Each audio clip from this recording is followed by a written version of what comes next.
Hi friends, and welcome back to my channel.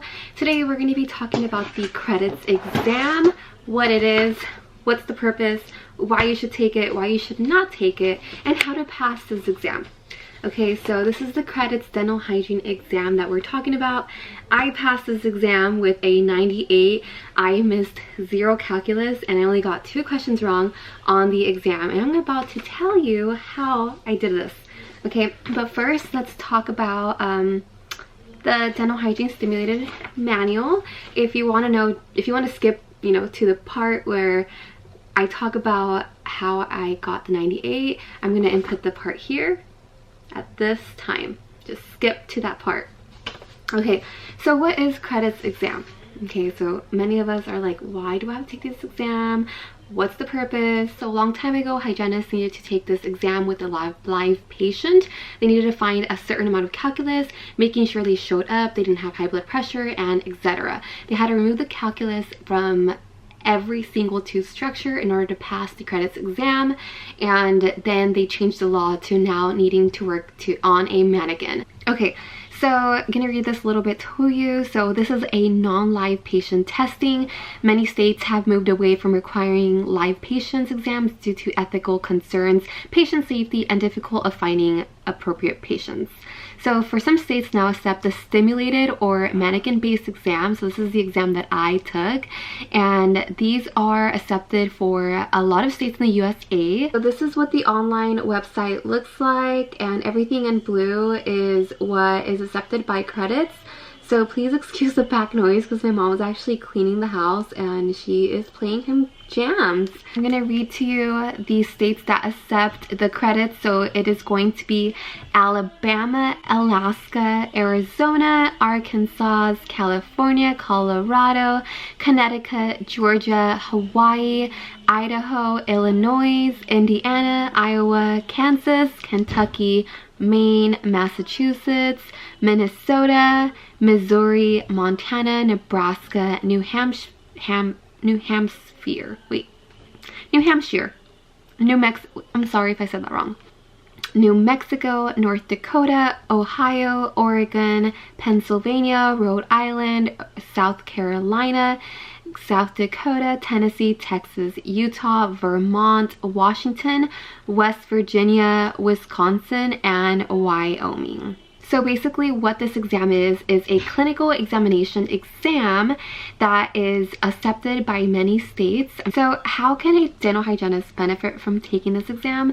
So a dental hygienist can benefit from taking this exam by sending their results to other states that they're wanting to move to. So for example, if I take this exam in California and I decide to move to Arizona, I would just have to reach out to credits and then apply to the Arizona one, and that's even if they accept credits. They send your information to Arizona and you could practice in that state. So the dental hygiene exam for us was already included as part as the tuition from my dental hygiene course, so I had to take it. I had no say in it. I'm like, no, I don't want to take it. I think it's honestly beneficial that I even took it, so I'm thankful that they even had us have the opportunity to take this exam. So I'm just going to briefly review over this manual, making sure that we are aware of what we're getting ourselves into. Just going to read over some information that we should know. Just letting you know, this manual is also online, or it's going to be below on my link if you're interested in reading along with me. So on page 3, the examination fee is $1,095 and payment must be submitted on or before the published deadline date. So they accept Visa, they accept MasterCard, etc. As I mentioned earlier, my school paid for this exam, so I didn't have to pay for this exam. I mean, they didn't pay for the exam. I've technically paid for it because it's part of my tuition. So I didn't have to pay for this exam, like put in my Visa information and everything. There's also an administrative fee of $100 in that. We want to know all the finances. We want to make sure we cover all the finances. So the total cost of this exam is $1,195. Let's see. So now we're going to turn into page 6, and this is the passing score. So the passing score for this particular exam is 75% or higher, and the scores will be released to the candidates online that exact same day, the last person that's done in the room. It's going to take maybe 45 minutes and then the results will be published then. Okay, so this is the policy that I thought was very important to be aware of. Is in page 8. Candidates who are unsuccessful and retest at a future exam and site must submit a new application and pay the examination fee of $1,095. I'm not even going to say anything about that because we want to pass that first time. We don't want to fail. This is the part that we've been waiting for, the credits exam and how I passed. So as soon as I got to the testing site, which was at my school, thankfully my school provided this exam for us, so it was in a familiar place. I did arrive early because on the hand manual it says that if you arrive 1 and 15 minutes late, then you get minus 10 points, and I was not going to risk any points. So if I could be there on time, I'm gonna show up on time, and if you're more than 16 minutes late, it is a dismissal from the exam. So they do not want anybody that's gonna show up late. It's unacceptable. So I made sure I showed up on time. I brought my ID and I brought my my ID and my school ID, and everything had to be left in the car. No phones, no like personal belongings. We could have a watch with us, but not a smartwatch. It had to be like a normal watch, just so you could be aware of the time. As soon as I arrived from there, they took us to one of our classrooms, and they had tablets every single where. And once I got on my computer, on the little tablets that they had, there was 10 questions regarding head and neck anatomy, extra oral, basically oral pathology, and these were honestly very simple for me. Thankfully I got really simple questions. So some of the questions that I got were, what is this? Comment down below if you know what it is. And one of them was herpes that I got, herpes simplex virus on the lip. And then there was a mucocele, there was bilateral linealba, there was Fordyce granules, there was a nicotine stomatitis, then I had a ranula, and then I had a what is that one that's outside of the mouth? It's called like oh my gosh, I forgot what it's called. It's like a basal carcinoma. I think that's basal carcinoma. I believe that's what I had. And then I had a bulla, and I forgot what the other two, I think it was melanoma and then something else. I completely forgot what the other question was. You know, I missed 2 of those questions, but that's fine. It's okay because I still passed. So after I took that, then we were headed into the facility where we had a mannequin, and the mannequin was already set up for us. All we had to do was set up our Cavitron machine and our instruments, and we had a timer that they told us that we had a few hours to take this exam. So as soon as she told us to go, I made sure that I had every single thing set up, my Cavitron, my scalers that I was going to use, and my probe and my explorer, and making sure I had my shield and my glasses. It's very, very, very important. I did use my loops. We were allowed to use our loops. I used my loops. It made the visibility much clearer, much better, and I feel like I'm used to having the loops, so it made my life easier just using my loops while I was taking this exam. So the first thing that I did, they gave us certain numbers to check for probing depth measurements. Please excuse the dog outside.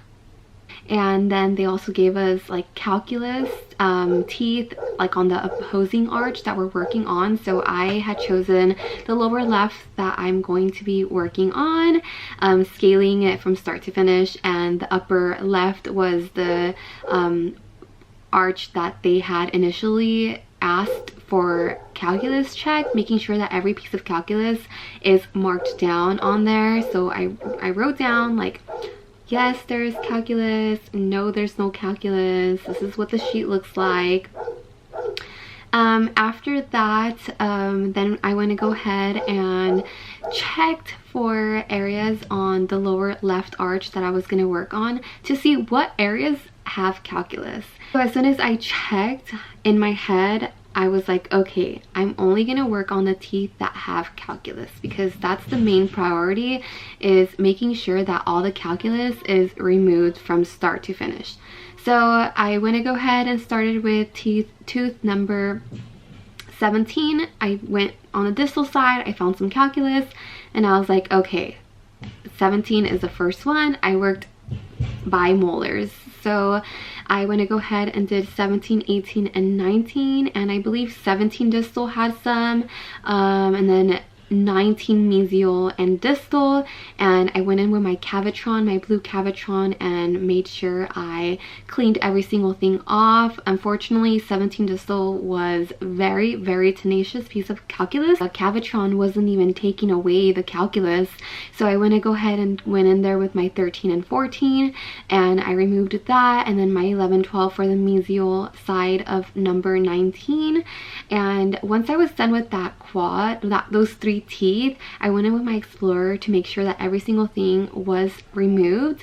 And unfortunately, again, tooth number 17 still had tenacious pieces of calculus, and I was getting frustrated. Like, why is this piece not coming off? I already did the Cavitron, I did 13 and 14. Now I'm gonna grab the Barnhart. We're gonna make sure that this tooth is glass smooth surface, because that's what they're looking for. They're looking for a glass smooth surface where the tooth structure has 0 calculus and it just looks nice and clean.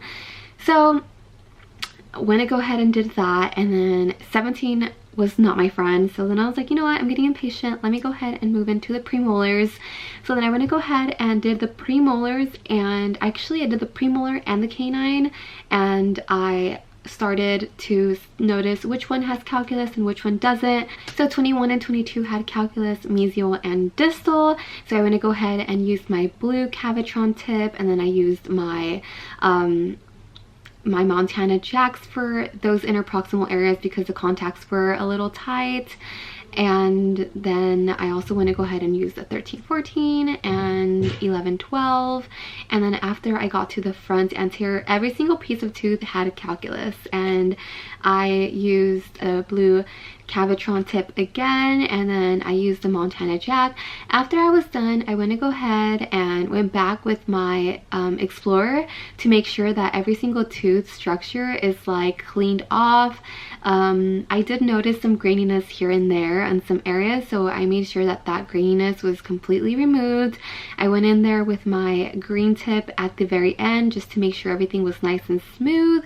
After I felt like everything was completed, I went to go ahead and informed the lady that I was done. I was the last one to take the exam, to finish with the exam, and as soon as I left outside, we were hanging out with my girlfriends, and we were just waiting to see if we passed the exam or if we did not. So as soon as I got my results, I looked into my test and I was like 98. I'm gonna go ahead and show you guys my exam results. So the hygiene stimulated final hygiene exam was 84 points, and then the hygiene stimulated oral exam was 14 points, so that means that I only missed 2 points. Anyways, so this is how I passed my dental hygiene board's credits exam. If you guys have any more questions, please feel free to comment down below and I will get back to your questions as soon as I can. And thank you so much for watching this video. I hope this video helps, and I wish you luck on this exam. And bye bye till next time.